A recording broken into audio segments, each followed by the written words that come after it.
It's just 10 to 15 kilometers from the Mangalore city, and it's a very nice beach. Okay, we are about to enter the city or the town of Udupi, and you can see a lovely gateway here. We'll enter through it. We are at the 13th century Sri Krishna Temple in Udupi. So finally we are at Malpe, and the Malpe beach is just in front of me.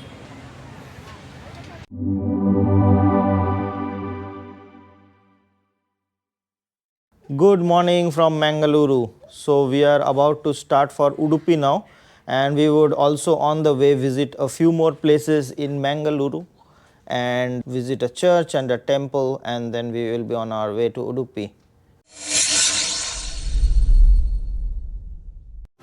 Hi, we are in Mangalore and we are in front of the St. Aloysius Chapel. You can see behind me, and this chapel was built in 1885, and it was dedicated to a wealthy Italian whose name was Aloysius Gonzaga, and he was a very wealthy man in Italy, and he renounced all his wealth to serve the poor.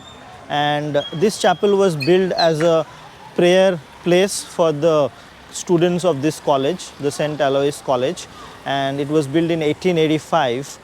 However, this chapel is worth visiting because you have beautiful oil paintings all over the walls of the chapel, even the ceiling, and it depicts the stories of a lot of different scenes of Bible, Jesus, and also some of the life of Aloysius Gonzaga as well. So you should visit this. However, you cannot take any pictures or videos inside, but it's worth visiting. If you are in Mangalore, you should visit the St. Aloysius Chapel.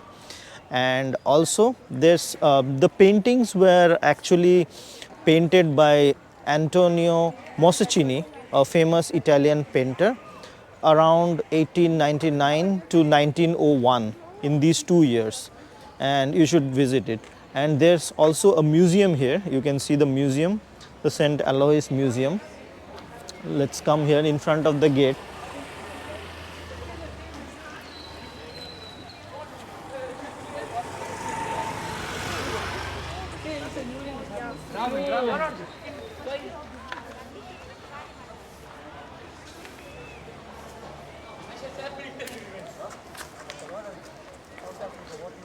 And the entry fee for this museum is 30 rupees per adult and 10 rupees for children.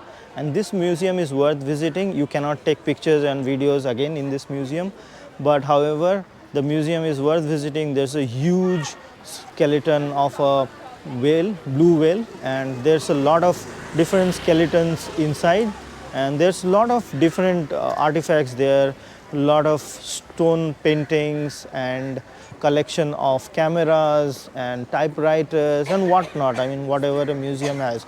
But the skeleton section is a must see. And you can also see the painting of the self-portrait painting of Antonio Mosacchini inside the museum as well. So you should visit this. You can see the premises of the college and the school and the chapel there.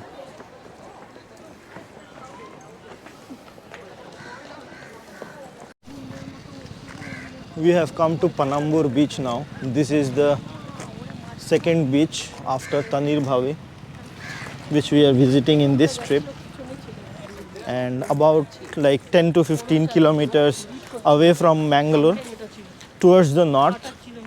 So Tanir Bhavi beach is mostly in the city, and this is a little bit off on the north side. You can take a dip and you can buy some clothes here and some places to have some snacks. There's some rides here. You can see horse and camels. There's no ticket here. This is a public beach.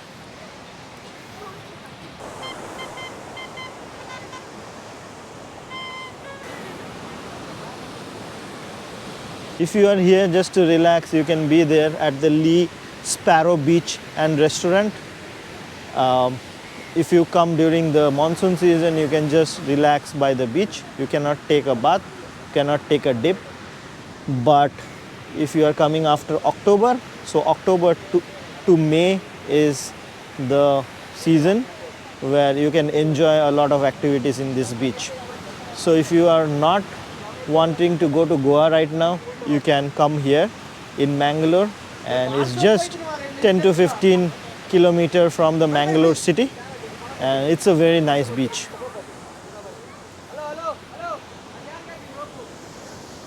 You can see a ship there.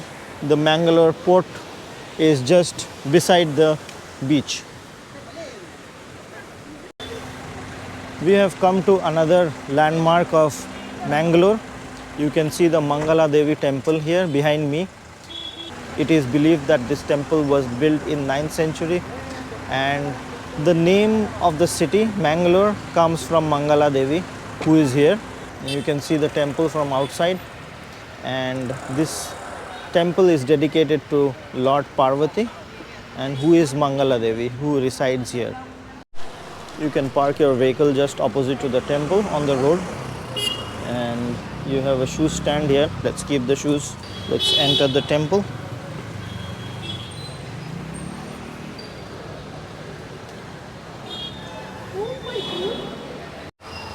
Done with the darshan. They didn't let me take videos inside, and there's a beautiful idol. I think it's silver idol of Mangala Devi, who's Lord Parvati, and there's also a temple dedicated to Ganesha inside. And yeah, it's a must visit again when you're in Mangalore, the 9th century temple. And they had asked me not to take picture past that counter when I was passing that counter. And that's the temple entrance, main temple entrance. And it's open from 6 a.m. in the morning to 1 p.m. in the afternoon, and then it's closed again, and then it's again open from 4 to 8:30 in the evening.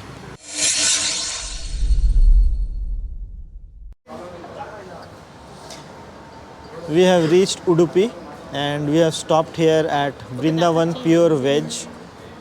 It's on the highway, and we have stopped here to have some veg food.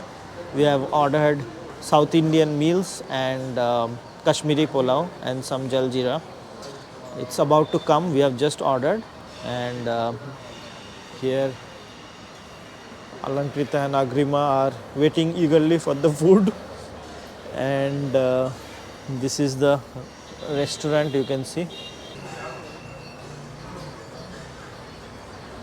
This is just on the highway. Our car is here, and that's the Hotel Vrindavan Nest Pure Veg, and that's how the restaurant looks. We are sitting outside. It's a little bit cool breeze here, 3:30 p.m.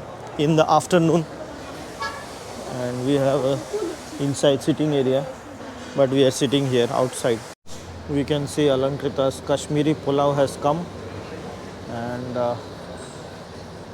they have given Kashmiri pulao with raita, and as well as our meals have come. This is the South Indian meal which we will have. Okay, we are about to enter the city or the town of Udupi, and you can see a lovely gateway here. We'll enter through it.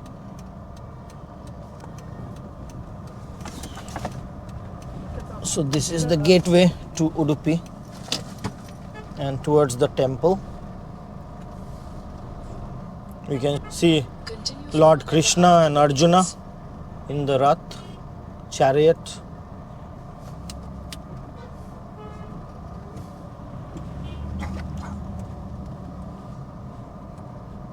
Here is the main gate and the mutt and the temple behind the mutt, and we are about to enter the temple. There, the photography and video photography and mobile usage is strictly prohibited inside the temple. So I'll not be able to take picture, but I'll tell you the story in a bit.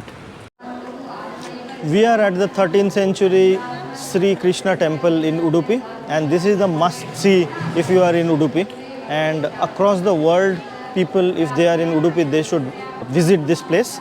This has the history where Swami Madhavacharya, who found a Balakrishna idol submerged in sea, and he founded this temple. Story of Kanakadasa, a true devotee of Lord Krishna in the 16th century, who was denied darshan here and who was denied entry into the temple. And when Kanakadasa was denied, Lord Krishna gave darshan from a crack in the temple wall, and that crack in the temple wall is known as Kanakadasa Kindi famously, and a lot of people see and can see Lord Krishna from that Kindi or the window. And we had visited the temple here, and we have seen taken darshan of Lord Krishna from the same window now.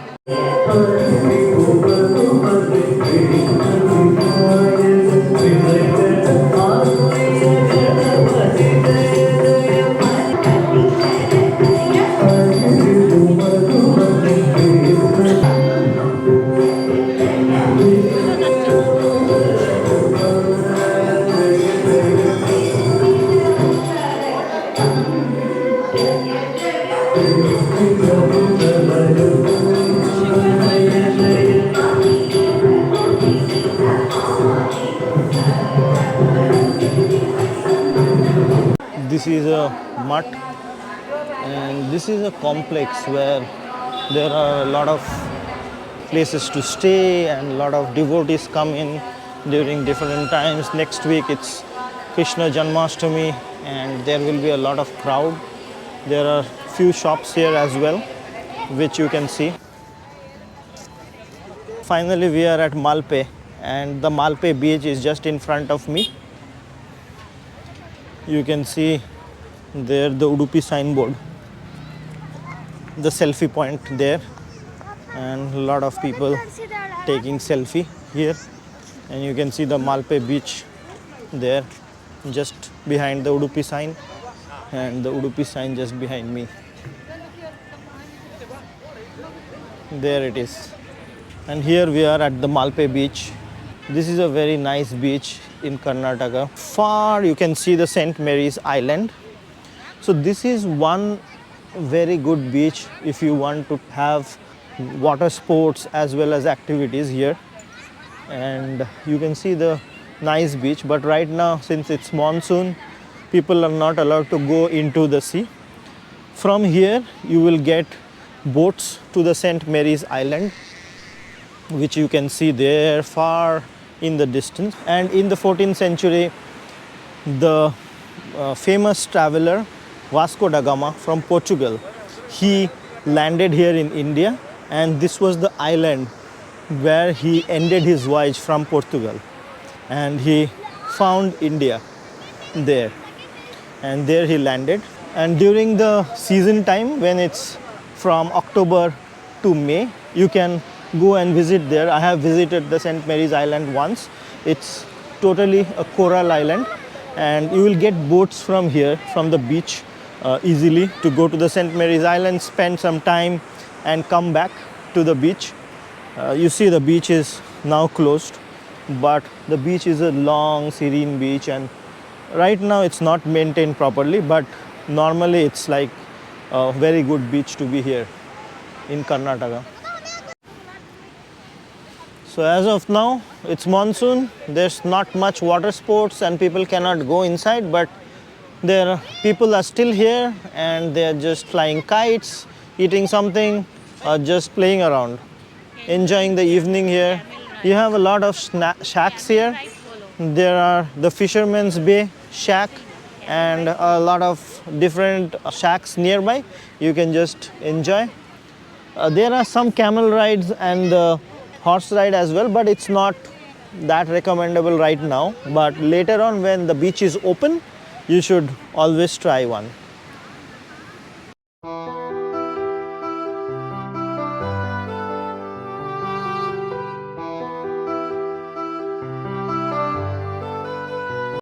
This is the buffet to which we would go tonight. It's just $4.99 per person for Tulunadu authentic food. Today is Varamahalakshmi Puja, and that's the reason there's the Tulunadu food festival which is going on. We have come to this food festival here, and there's a Tulunadu food festival which is of Konkani food festival. You can see some salads here, some soups, and there are lot of starters. The methi ganji, sweet potato podi,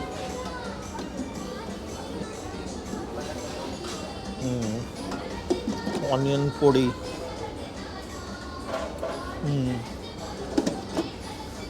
and this is taikele ambadu, and this is something as a pathorode fried. This one pagile podi, and this is steamed pathorode, the same one that's fried, and this is steamed. And there are some kind of starters with, this is known as manoli batata upkadi, so batata, and this is something of pumpkin, yellow pumpkin palia, and this is marwai sukha, shells. So you can see the shells, these are famous. And this is almost the same preparation, chicken sukha. And this is marwai sukha, and this is chicken sukha. This is mude and cucumber gatti. This is white pumpkin, alwati. Kirulu is bamboo shoot. Some leaves with bamboo shoot. Pundigassi. So this is potato. I guess it's potato, but if you know, you can just comment in the description box. It's pundigassi, and these are two non-veg items. This is bangra, Mangalorean bangra, and natikoli chicken curry. It's a bangra. This was delicious, and you should have these with boiled rice. This is the rice which you should have. You have steamed rice as well. And you have kodi roti and some ganji and kududu saru. So we enjoyed a lot, particularly with boiled rice and Mangalorean fish curry. There are some sweets here. They have prepared with leaf.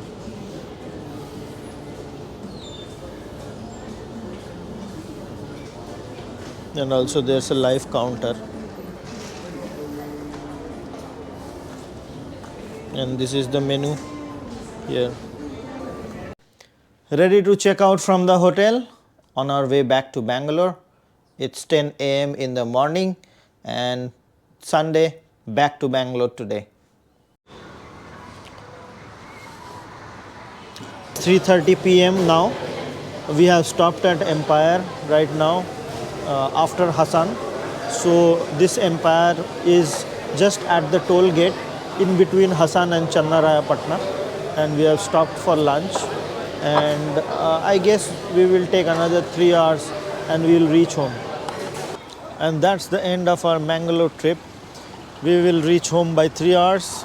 You're watching The Common Indian Traveler. This is Souvik. Please do like and subscribe to my channel, and I'll be back with more.